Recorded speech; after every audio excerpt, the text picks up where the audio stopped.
Olá. Nosso mergulho de hoje é num conto chamado A Maré de Guina.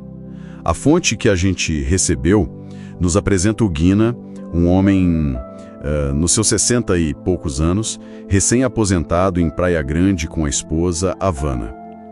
A vida parece perfeita, sabe? Aquele cenário de cartão postal.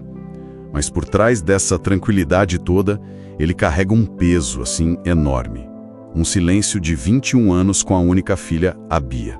E o nosso objetivo aqui, eu acho, é tentar entender uma coisa bem específica. Como que o arrependimento, depois de tanto tempo paralisado, se transforma num ato de coragem? Porque o conto usa esse cenário da praia de uma forma muito interessante. A cidade, Praia Grande, com toda aquela promessa de um recomeço, na verdade ela funciona como o que o texto chama de um espelho da memória. Gosto dessa imagem, espelho da memória. Porque sugere que, quanto mais bonita e pacífica é a vida dele por fora, mais gritante fica a bagunça que ele tem por dentro. O texto chega a dizer que ele vive num purgatório bem iluminado. É uma prisão que ele mesmo construiu, né? Com o próprio silêncio. Exatamente. É um purgatório com vista para o mar. E a dor dele é descrita de uma forma muito precisa, que é a necessidade de ser necessário para sua filha.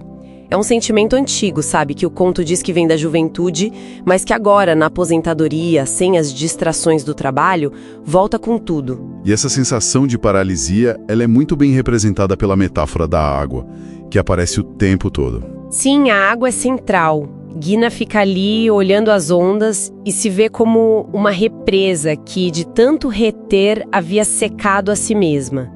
Todo o arrependimento, a culpa, ele guardou por tanto tempo que aquilo esvaziou por dentro. A água escorrendo, como diz o texto, é o tempo que ele perdeu. É a vida que passou enquanto ele ficou parado.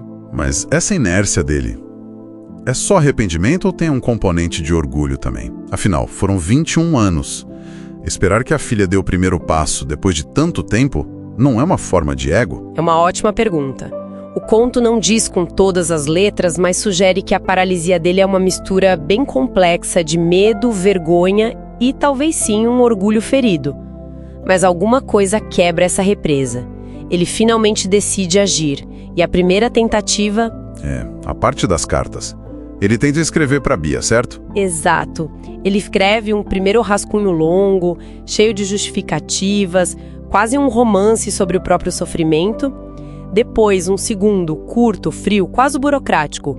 E o texto é genial nisso porque diz que ambas as versões eram, na essência, mentiras. Espera aí, isso é fascinante. Ele não está lutando para encontrar as palavras certas. Ele está lutando contra as próprias desculpas que ele conta para si mesmo. Perfeito.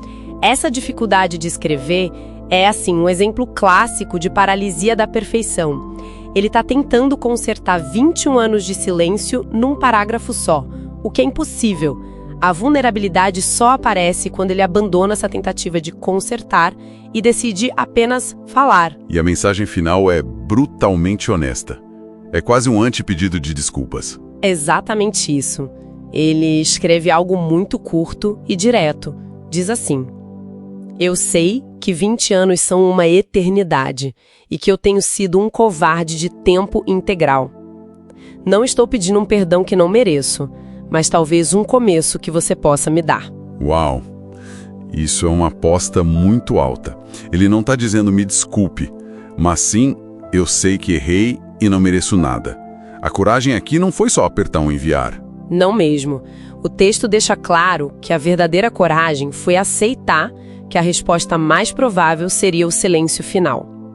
Ele estava abrindo mão de qualquer controle sobre o resultado, sabe? Ele estava buscando o que o conto chama de beleza fundamental. Não a beleza da praia, mas a beleza imperfeita e arriscada da conexão humana. E depois dessa aposta toda, o que acontece? Uma semana se passa, em silêncio. E então, ele recebe uma resposta. Não é calorosa, não é um abraço virtual, é um convite para um café rápido, num lugar neutro. 21 anos de silêncio. E a resposta é um convite para um café. E é isso. Não é um final feliz de cinema, é só uma porta entreaberta. O conto diz que o Guina ainda está nas minhas tragédias, Mas agora, ele não é mais um espectador passivo da própria vida. Ao agir, ele se colocou de volta no fluxo. Então a grande lição aqui não é sobre perdão, mas sobre agência. Guina descobre que a paz não está na resposta que ele recebe, mas no ato de finalmente fazer a pergunta. E isso nos deixa com um pensamento final para reflexão. O conto termina com o Guina encarando o silêncio das estrelas, sem respostas divinas, sem garantias. E isso faz a gente se perguntar, né? Quando a reconciliação é tão incerta assim, o simples ato de tentar quebrar o próprio silêncio, será que isso já não é, em si, uma forma de resolução?